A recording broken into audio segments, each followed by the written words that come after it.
Kung may adlaw, mga project ha. Nga yun. So hindi sa painting. Tiles ni siya. 60 by 120 centimeters. Nga pwedeng isa. So yung nobrata. Nobrahan ta sa frame. I-zoom ko na lang parang blakat. So, bulat siya sa frame 1 by 1 tubular. Dason sa likod na gibutangan ta siya sang metal paring. Nga gin somehow flatten ko. Dason gina kuwanto siya. Butangan ta siya sang no more nails. Nag-loop, nag-adhesive. Lumaster mo lang mo. So, 13 spaghetti sobra sa epoxy. Suara. Suara naman sunod ang isa. Para may at least na idea lang kung kita yung likod. Ano siya likod yun? Nan. Nanta lang siya. Na, mga ano mo niya siya. Pati yung likod niya sa frame. Mayara na siya. So, dilata na siya ibot na ko. Dalao. Nan. Kagin siya sa dining. So, balaan yung nakaroon ng proseso kung sa diin ta na siya i-hook. So, after siya nangyari na pinturahan. Kung may tayo na lang ng mga kinanlan i-spray liwat. Gamit ko nga pinta. Gold nga Bosni.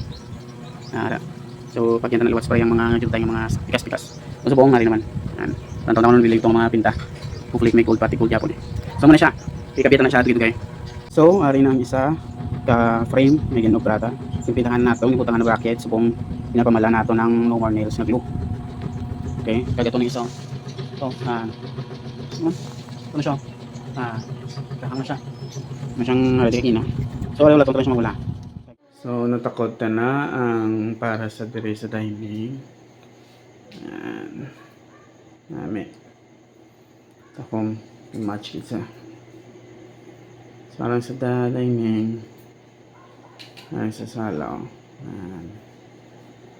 So, who would have thought nga tiles lang ni? The painting.